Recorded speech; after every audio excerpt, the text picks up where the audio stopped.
Thank you, Lord. Thank you, Lord. Thank you, Lord. Thank you, Lord. For your goodness. Thank you, Lord. Oh. Thank you, Lord. Thank you, Lord. Thank you, Lord. We bless your name. Thank you, Lord. Oh, thank you, Lord. Thank you, Lord. Thank you, Lord.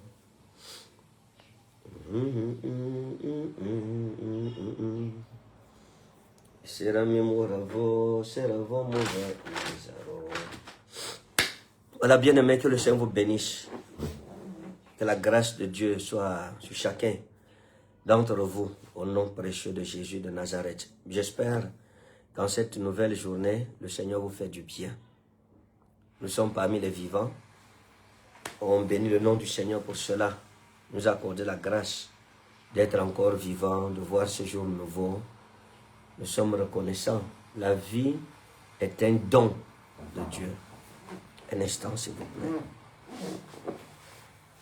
Life is a gift from God.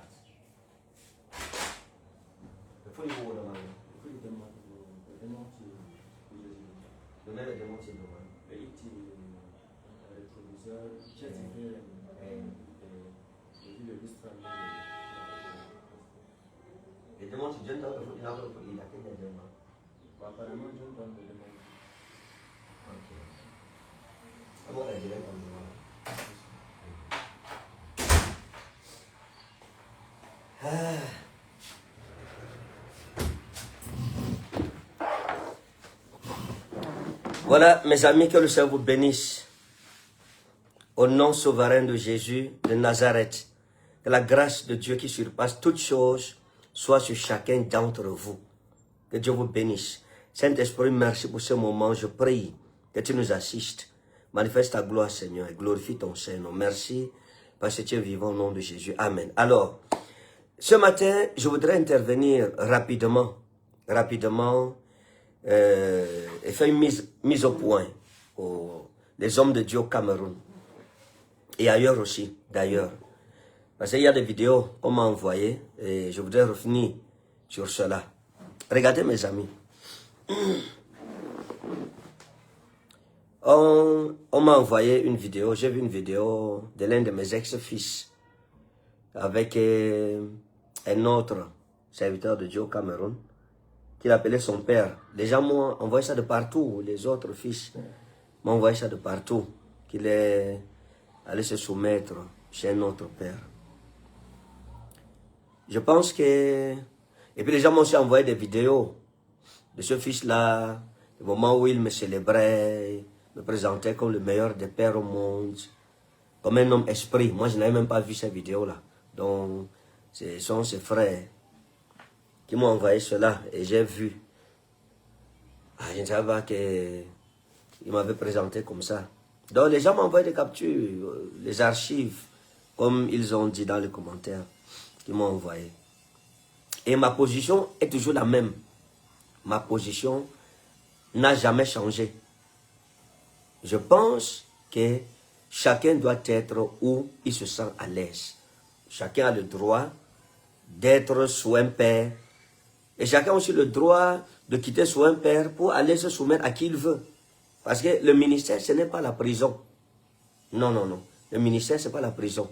Lorsque vous êtes quelque part et que vous sentez que vous n'êtes plus à l'aise, c'est normal de partir. Il n'y a aucun problème. Mais le problème, c'est la façon de partir. C'est là qu'il y a un problème. Pourquoi? Parce que, vous savez, mes amis, même si nous ne parlons pas trop sur ces choses-là, parfois il est important, à cause des autres, que nous puissions parler. À cause des autres, on doit parler. Pour enseigner les gens. Vous voyez, le fait de partir n'est pas un problème. Mais c'est la façon de partir qui est un problème. Le fait d'accueillir l'enfant d'autrui ou un ex-enfant, parce que dans le spirituel, on a des ex-enfants, n'est pas un problème. Non. Mais le problème, c'est la façon d'accueillir. Et je vais vous expliquer. Le ministère que vous voyez ici, mes amis, Dieu est témoin entre les hommes de Dieu. Dieu est témoin entre les serviteurs de Dieu. Il est témoin. la manière dont nous nous comportons les uns les autres, Dieu est témoin.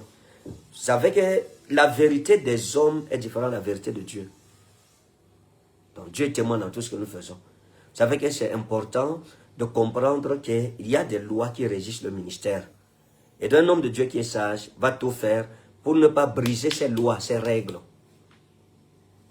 Avant de revenir sur le fond de mon sujet, je voudrais d'abord partager quelques témoignages. Peut-être des choses que je n'ai pas encore dites et je n'ai pas encore parlé de ça. Vous savez, j'ai eu une vive altercation avec, c'était JP Makanzo. On a eu une altercation sur les réseaux sociaux, on a parlé tout. Mais comme j'ai l'habitude de le dire, le témoignage de Dieu est plus grand que celui des hommes. Dieu est juge et il connaît la vérité. Donc les hommes, chacun peut supporter où il y a son intérêt. Mais le seul vrai juge qui est impartial, c'est Dieu. Et tout ce que nous faisons ici, nous allons finir devant le tribunal de Christ, tôt ou tard, où la vérité sera connue de tous. Vous savez, j'ai reçu des gens qui m'ont écrit, qui m'ont joint, qui m'ont contacté, de l'entourage de l'homme de Dieu Makanzo. De l'entourage, de leur entourage. Je vais parler dans les détails, parce que pour ne pas provoquer une chasse aux sorcières inutile. J'ai reçu des gens qui m'ont écrit. J'ai causé avec eux. De cet entourage-là. Qui avaient besoin de moi, besoin d'une assistance. Mais je leur ai dit clairement non. J'ai dit non. Je leur ai dit que vous ne pouvez pas sauter vos parents. Et puis vous venez vers moi. Je les ai renvoyés vers leur père spirituel. Je pouvais tirer vengeance de ça. Tirer avantage. Je pouvais me dire, ok, d'accord, ça tombe bien. Voilà, c'est un fils de quelqu'un avec qui on a eu des différends. Et donc je vais prendre avantage sur lui. Et je vais... et puis je fais un truc, une manipulation. Et puis ça devient public là. Et puis voilà, je diffuse ça. Je suis avec le fils de tel, l'ancien fils de tel. Ou bien le fils de tel, voilà. On a eu des différends. Voici ces enfants qui m'écrivent, ces enfants. Moi, je suis ces enfants. Que Dieu me garde de cela. Parce que si je fais cela, je brise un protocole ministériel. Ce n'est pas parce que tu as des dissentiments avec un homme de Dieu, avec ton frère, que si ces enfants viennent vers toi, tu vas prendre avantage sur lui. Non, non mes amis. C'est de la bassesse, c'est de l'enfantillage. Mais surtout, c'est un péché contre les règles du ministère. Je l'ai renvoyé à son père et je leur ai dit que je ne peux pas. Parce que j'ai demandé, est-ce que vos pères sont au courant? Ils m'ont dit non. J'ai dit, ah non, non, non, c'est pas possible. Il faut aller vers eux. Et si vous voulez mon aide, vous devez demander à votre père. Pourquoi? Parce que je ne peux pas amener les enfants de quelqu'un à devenir rebelles. Je ne peux pas les encourager dans la rébellion. Je n'ai jamais fait ça, je ne le ferai jamais. Que Dieu m'en garde. Je crois que certains hommes de Dieu aujourd'hui pensent que lorsque ils vont prendre les fils, vont faire des anciens fils, et puis ça sera un avantage sur ma personne. Ce n'est pas comme ça qu'on fait le ministère. Ce n'est pas comme ça qu'on fait. C'est une mauvaise façon de faire le ministère. Ça, je vous dis la vérité. Moi, je ne peux pas accueillir l'enfant de quelqu'un. Je connais que, voilà ton père là-bas, et l'enfant là vient chez moi. S'il veut venir se soumettre à moi, je lui dirai, va avec ton père. Dis à ton père là, mais s'il y a quoi? Dis-lui au revoir. Ça, c'est la bienséance dans le ministère. C'est la bienséance dans le ministère. Il y a un homme de Dieu qui est venu me voir avec le fils d'un homme de Dieu avec qui on ne s'entend pas aujourd'hui. Ils sont venus. Il m'a dit, le fils de ton ex-frère veut te rencontrer. Je lui ai dit, ok, qu'il vienne. Et il est venu, je l'ai écouté à la maison. Je les ai reçus à la maison chez moi. Et il a commencé à me parler de son père. Je ne sais pas si le direct continue à passer. Il a commencé à me parler. Ok. S'il vous plaît, envoyez les cœurs, les pouces bleus. Je ne sais pas si le direct est en train de continuer.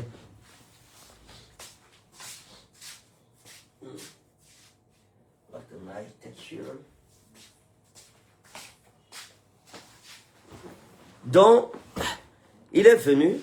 Est-ce que le direct s'y passe? J'ai balancé mon téléphone. Non?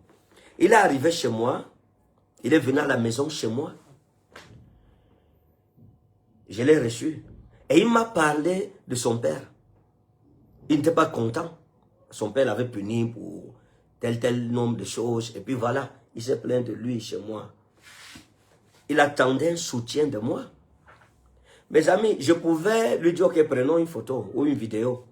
Et puis je publie, je pouvais le faire. Vous pouvez lancer un direct là. On voit que c'est l'un des fils principaux d'un frère avec qui on a eu des dissentiments. Mais les lois du ministère que moi je connais m'empêchent de faire ça. Je ne peux pas me permettre de faire ça. On ne pose pas un acte pour prendre avantage sur autrui, sur son frère, non. C'est pas sage. J'ai dit à ce jeune homme, peut-être que lui-même il a dit à son père, mais ce sera un signe de loyauté, de respect des règles ministérielles. Je lui ai dit devant celui qui l'avait amené, je lui ai dit, écoute, ton père, c'est un frère. Même si aujourd'hui, on est séparés. Je ne peux pas t'encourager à être rebelle contre ton frère, ton père.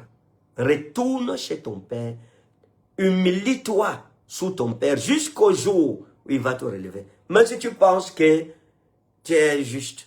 Parce qu'il m'a expliqué clairement l'injustice qu'il a vécue pendant des années. Il a servi, ils ont fait le ministère, ils ont bâti ensemble. Son père ne l'a jamais soutenu financièrement. Là, tu as abandonné, il a eu des problèmes avec sa femme.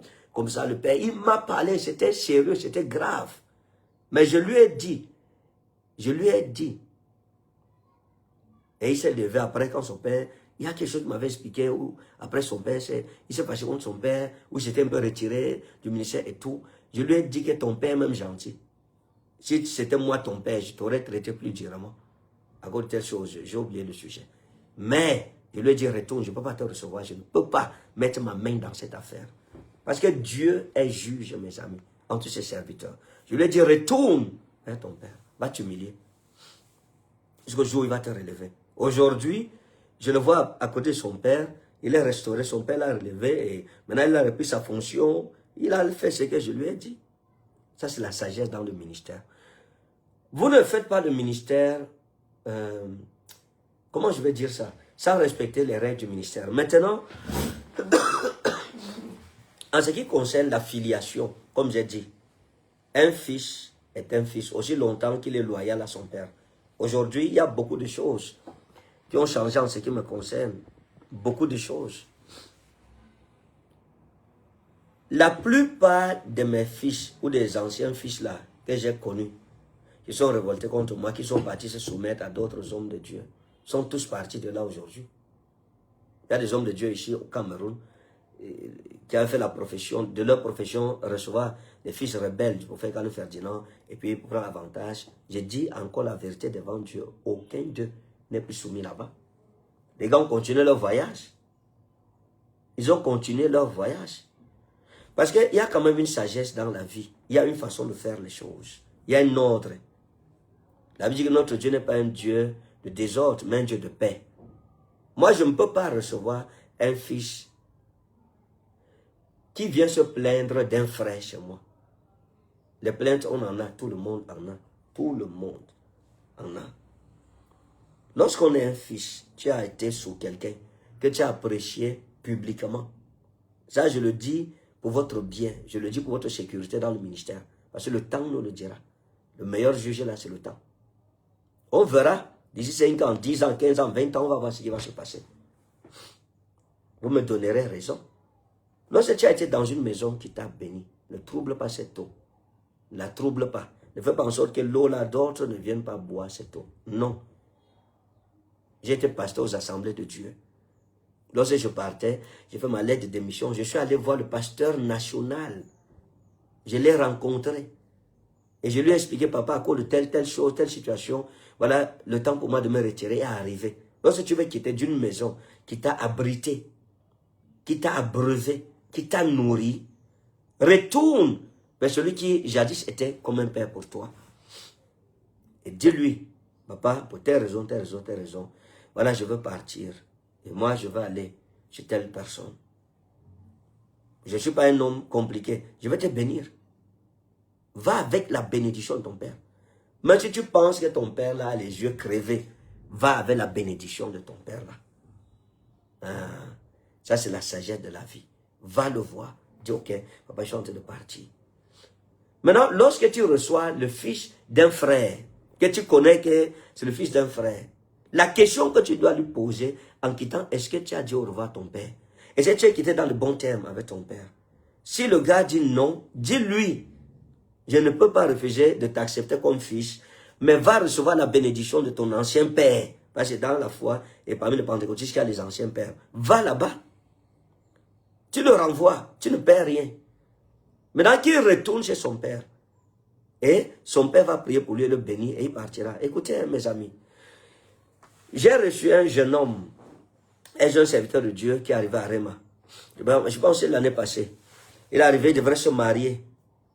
Bon, comme l'église est grande, je ne sais pas comment il est arrivé. Je l'ai vu à l'église, parmi les fils de prophètes. Et donc, un jour, quelqu'un, un homme de Dieu, m'écrit sur ma page. Il m'écrit. Excusez-moi, je ne sais pas si je dirais. Est-ce que ça passe? Un homme de Dieu m'écrit sur ma page pour me dire qu'il y a mon fils qui est avec moi, qui a été rebelle envers moi et qui est parti dans de mauvaises conditions, qui va se marier dans 2 jours dans votre église là-bas.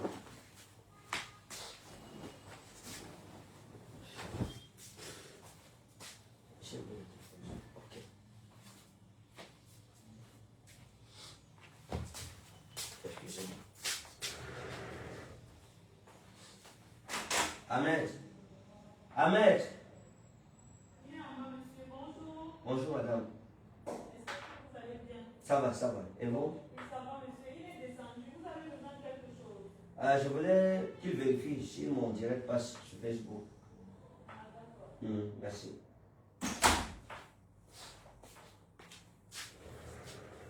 Le téléphone, si on arrive à se connecter sur le Wi-Fi. Donc, mes amis, cet homme de Dieu m'écrit. Et lorsqu'il m'écrit, il me dit que j'ai un fils. Et j'ai senti l'amertume dans son message. J'ai un fils chez vous qui m'a manqué de respect, qui a dit maintenant mon père c'est le prophète Kane Ferdinand. Moi je pars là-bas, parce que je suis trop pauvre. Il a trouvé des raisons sur son père et tout. Et puis, il m'informe donc qu'il va se... Non, et on s'était croisés. Je pense qu'on s'était croisés à un événement, oui. On s'était croisés au deuil d'un homme de Dieu. Et il m'a expliqué la situation. Il était blessé. Et il me dit qu'il est déçu de savoir que son fils qui a été rebelle, je le reçois jusqu'à il va se marier dans 2 jours chez nous. Je lui ai dit que je n'étais pas au courant. Et je n'ai jamais admis ce genre de choses et je n'admettrai jamais cela. Même si j'ai quel genre de problème avec un homme de Dieu, ça n'a rien à voir avec le ministère. Nos problèmes humains n'ont rien à voir avec le ministère. Le ministère, c'est un monde à part. C'est un monde qui a ses lois et qui a ses règles à part. Et donc, j'ai pris son numéro, j'ai demandé le nom de son fils là, et puis j'ai appelé le révérend Bassama. Je lui ai demandé, est-ce qu'il y a un jeune homme qui va se marier dans 2 jours? Qu'on appelle comme ça. Le révérend Bassama a vérifié, il a dit oui, justement, et tout ça. J'ai convoqué le jeune homme. Le jeune homme est arrivé, et j'ai parlé avec lui, il m'a parlé des choses qu'il reprochait à son père, et tout ça, et ce qu'il disait était très grave aussi. Je lui ai dit, ok, écoute, le mariage sera d'abord suspendu. Vous allez annoncer à votre famille que pour le moment, le mariage est reporté à une date ultérieure parce que je ne peux pas célébrer votre mariage si votre père est fâché. Je ne savais pas. Déjà, je ne vous connais pas. C'est la première fois que je vous rencontre tout cela. Je lui ai dit, retournez vers votre père. Il m'a dit, il va me rejeter. J'ai dit, non, retournez d'abord, retournez. Allez vous humilier, allez lui demander pardon. Mais si vous pensez, vous avez raison, il a tort, allez lui demander pardon parce qu'un fils ne peut pas avoir raison devant un père. Une façon de parler, on peut dire que tu ne t'appuieras pas sur ce que tu penses être ta justice pour mépriser ton père. En ce moment-là, tu perds ta justice devant Dieu. Tu perds ta justice. Et donc, je lui ai dit de retourner là-bas. Et il est parti. Il a parlé, je ne sais pas comment ça s'est passé. Il s'est humilié là-bas, sous son père et tout. Et puis, il est revenu me voir. J'ai appelé son père. Son père m'a dit non, c'est bon, ça va. Je l'ai béni. Ça a été difficile, mais je l'ai béni. Il peut se marier. C'est comme ça qu'on a fait son mariage. Je ne sais pas s'il est encore là ou pas, je ne le vois plus. Je le vois, mais je ne peux pas le reconnaître physiquement. Donc, pourquoi mes amis? Parce que c'est des lois spirituelles. Un homme de Dieu qui ne respecte pas les règles du ministère, mes amis, la Bible dit, il te sera fait comme tu as fait. C'est des choses qu'après tu vas commencer à récolter. Tôt ou tard, tu vas commencer à récolter. Il y a des règles. Quand j'étais à l'école, au séminaire de théologie, nous sommes arrivés, il y a des hommes de Dieu de seconde année qui nous ont humiliés, qui nous ont maltraités, marché sur nous, nous demandaient de nous enrouler, de parler en langue, de prophétiser. On a pleuré toute cette nuit. Et la parole de l'Éternel m'avait été adressée vers 1-2. Le Seigneur m'a dit, va et dis ainsi par l'Éternel. Parce que vous avez traité mes serviteurs de la sorte, personne de vous ne se lèvera. Toute votre on appelle ça les badges, toute votre session là est sacrifiée. Et c'est ce qui s'est passé. Mais quelques temps après, et celui à qui je parlais, le Seigneur m'a dit, et à toi, un jugement entrera dans ta maison. Et il m'a dit, toi tu viens prophétiser sur un senior spirit. Chez un étudiant à seconde année, tu seras puni. Ils m'ont puni pour la prophétie. Quelques temps après l'école, quelques années après, on s'est croisés. Et il m'a dit, où est ta prophétie là? Où est le jugement de Dieu là? Rien ne s'est passé. On vous a maté et on va bien. Je lui ai dit que tant que tu vis, tu ne peux pas dire cela. Laisse le temps au temps. Dieu a parlé, Dieu le fera. Quelques temps après, il s'est marié. Son premier enfant allait entrer dans l'eau. Et il est mort. C'était une fille ou un garçon. On ne se réjouit pas de cela. Mais il se disait, il se réjouissait de ce que le jugement n'arrivait pas. Mais le jugement entrait dans sa maison. Après, on l'a arrêté, on l'a mis en prison pour viol. Il a été emprisonné, je ne sais pas aujourd'hui où il est. Pourtant, quelqu'un qui avait une grave vie dans le ministère. Donc, c'est pas parce qu'aujourd'hui tout va bien, il n'y a rien. La longanimité de Dieu donne à chacun de rectifier ses erreurs. C'est ça la longanimité de Dieu. Le rôle de la longanimité de Dieu, c'est de te donner le temps de comprendre comment ça marche et de régler tes actes devant Dieu. Donc, lorsque tu veux quitter une maison, il y a une façon de quitter. Aujourd'hui, je ne peux plus être avec les fils comme j'étais avant. Non, non, non. On devient un peu plus rigoureux. On devient un peu plus regardant. On n'est plus regardant. On veut se rassurer que ceux qui nous appellent papa connaissent notre valeur. Parce que le ministère, c'est Dieu qui donne. Ce n'est pas un homme. Non, non, c'est Dieu qui donne. Il y a des grâces que Dieu a données à chacun. Dans cette nation, ça dit que tu m'aimes ou que tu ne m'aimes pas, mon frère, tu reconnaîtras que en ce qui concerne le prophétique, là, Dieu m'a donné. En ce qui concerne l'ouverture des églises, des grandes églises dans le pays et hors du pays, le Seigneur m'a donné cela. On ne discute ça avec personne. En ce qui concerne les mystères du prophétique, la facilité à prophétiser comme si on respire. Le Seigneur m'a oint pour ça. Dieu m'a accordé cette grâce. Et il a ses raisons pour lesquelles il m'a accordé cette grâce. En ce qui concerne la multiplication des églises et des grandes églises à travers le territoire national, le Seigneur m'a donné cela. C'est un bâton qui a été donné par Dieu, qui a été fleuri par sa grâce. Personne ne peut discuter cela.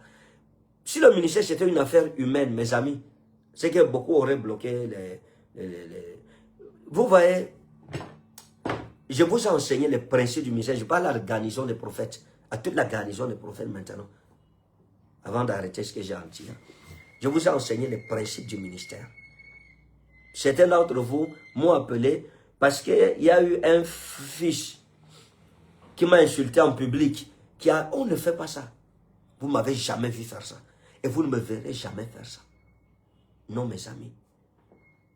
Parce que ce qu'on sème dans le ministère, on moissonne. Tôt ou tard. Tôt ou tard. Vous ne vous élevez pas contre les principautés. Vous ne vous élevez pas contre les autorités. Et un père qui encourage des fils à être rebelles à leur père fait mal le ministère. Il les habitue mal.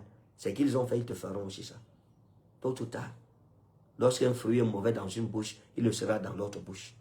Je pense que lorsque tu es en face d'un fils qui commet une erreur, il faut saisir cette occasion pour le redresser puis l'aider. Lui dire, ok, écoute, c'est pas comme ça qu'on fait.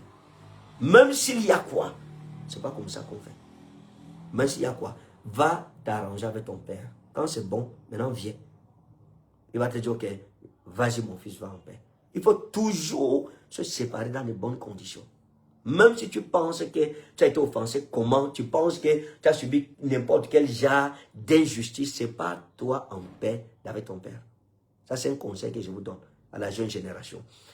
Parce que le ministère, ce n'est pas la course de vitesse, c'est la course de résistance. C'est ça. Et tes œuvres d'aujourd'hui parleront demain. C'est important. Dans tout ce que nous faisons, de nous soucier de la justice de Dieu. Il faut pratiquer la justice de Dieu. Donc c'est important. Donc, il y a eu des fils de la garnison des prophètes qui m'ont appelé que non, il y a tel fils qui vous a manqué, de tel frère qui vous a manqué respect en public et tout cela, et qui voulait venir prêcher chez moi, mais je n'ai pas voulu qu'ils viennent. Je voulais d'abord, mes amis, combien d'hommes de Dieu peuvent faire ça? Et je dis non, laisse-le prêcher. C'est pas parce qu'il m'a insulté que ça veut dire que le Saint-Esprit ne va plus l'utiliser. Les problèmes humains, Dieu les réglera. Mais en ce qui concerne le ministère, si le Seigneur fait de lui un instrument pour bénir ton ministère, qu'il le fasse. Et ça, les gens ne comprennent pas ça, n'ont pas compris. Il y a des choses que vous comprendrez de ma personne peut-être après ma mort. Je vous dis la vérité. Mais gloire à Dieu, vous devenez des pères aussi. Vous avez des fils. Vous comprendrez ça. Comme ma mère disait souvent, ma grande soeur, ma grande soeur, si tu me fais quand tu auras les enfants, ils vont te faire ça. C'est la même chose aujourd'hui. J'ai eu beaucoup de fils qui sont partis et ils ont ramassé des gens, ils sont partis avec eux pour faire leur ministère. Ces gens-là osent ramasser les gens chez eux, sont partis dehors, ailleurs. Aujourd'hui, ces gens ne sont plus là. Et je dis encore, les hommes de Dieu au Cameroun qui avaient fait du recrutement de mes fils un emploi pour essayer de prendre un avantage sur ma personne, ce qui ne peut pas être. Parce que moi, je suis un tishbite, j'ai des lois ministérielles qui sont très fortes. Moi, j'ai un principe simple dans le ministère. Celui qui est pour moi ne peut pas partir. Celui qui part n'était pas pour moi. Et je ne me suis jamais cassé la tête pour des situations comme celle-là. Jamais. C'est la maturité aussi dans le ministère. Mais je dis, tous ceux qui m'ont quitté, qui sont partis, je le dis devant Dieu et dans la vérité, sont revenus. Ils ne sont plus chez les pères, chez leurs anciens pères. Ils sont revenus tous. D'autres sont venus se plaindre, oh, là-bas chez le père, là, c'était comme ça, voilà, et tout. Vraiment, Daddy, je demande pardon. On comprend maintenant que vous étiez un père exceptionnel, vous étiez bon, etc. Parce que là-bas, c'était terrible. C'était terrible. Je suis l'un des rares pères aujourd'hui dans l'église du Cameroun qui peut voir son fils aller dans une autre église, un autre homme de Dieu, ou inviter un autre homme de Dieu chez lui, et tout cela, et qui n'a pas de problème, qui est zen. Le seul qui a pu donner sa plateforme à ses fils, qui crée des plateformes pour mettre en avant le ministère de ses fils. Le seul, s'il y en a un au Cameroun, montrez-moi. Montrez-moi. Montrez-moi un seul homme de Dieu dans cette nation qui a organisé comme j'ai fait la levée des fils. Montrez-moi un seul. La garnison des prophètes, c'est autre chose. Mais la levée des fils, qui donne son pupitre à ses fils, qui les met en avant, qui vient s'asseoir, il laisse exercer ses fils. Après les appels, il dit, ok, ici, il fallait faire comme ça, il fallait faire comme ça. Montrez-moi un autre, citez en commentaire un homme de Dieu qui le fait, qui l'a fait en public. Peut-être il y en a qui le font, qui ne sont pas connus. Mais je parle de ceux de la notoriété nationale et internationale qu'on connaît. Montrez un seul qui l'a fait. Peut-être que je n'ai pas suivi comme ces derniers, je ne suis pas connecté. Montrez, mes amis. Personne ne peut agir de la sorte s'il n'aime pas le succès des autres. La plupart du temps, on peut apprendre aux enfants certaines règles, mais on ne leur donne pas l'opportunité de s'exprimer, on ne leur donne pas la visibilité à travers notre plateforme. Dans cette nation, je ne discute la renommée avec personne. Je suis l'un des hommes de Dieu les plus renommés au Cameroun, les plus célèbres dans cette nation. Que ce soit en bien ou en mal, ça veut dire que dans la bonne ou la mauvaise réputation, que ce soit parmi mes ennemis ou bien parmi mes amis, je suis l'homme de Dieu, l'un des hommes de Dieu les plus réputés à l'étranger. Aujourd'hui, que ce soit dans le plan national ou bien à l'international. Donc, je n'envie rien à personne. Je n'envie rien à personne. Il n'y a aucun homme de Dieu au Cameroun que j'envie, qui m'impressionne. Non, il n'y a rien. Nous célébrons la grâce dans la vie des gens. Chacun exerce d'après l'appel que le Seigneur lui a donné. Ça, c'est important. Mais je pense que pour moi, mon rôle, c'est d'enseigner. De vous aider à comprendre ce que vous ne comprenez pas. Il y a pas, vous ne faites jamais rien pour nuire à l'autre. C'est une mauvaise façon de faire. On ne fait pas le ministère comme ça. C'est charnel et c'est dangereux. Il faut faire les choses dans l'intérêt du royaume de Christ. Pour édifier le corps de Christ. Vous voyez. Chaque fils est libre d'aller où il veut. Ça c'est clair. Chacun est libre de se soumettre à qui il veut. Chacun c'est son droit. Chacun a le droit de partir quand il veut, comme il veut. Ça c'est important aussi. Mais la façon de partir, c'est ça qui peut poser problème. Donc, je vais vous le dire. J'ai prié pour mon fils, le prophète Brice, dernièrement. Il était au culte familial. Je l'ai vu. J'ai vu qu'il s'est marié. Je crois qu'il s'est marié, je pense bien. Bon, je ne sais pas s'il m'avait dit qu'il va se marier, mais je l'ai reçu un temps avec sa fiancée. Après, ils se sont mariés et tout.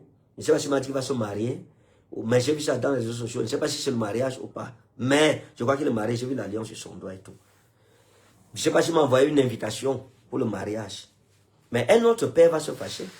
Quelqu'un va se fâcher que non. Comment tu te maries si ton père, je ne suis pas au courant? Pourquoi tu m'as demandé de venir bénir le mariage? Pourquoi tu ne m'as pas envoyé l'invitation?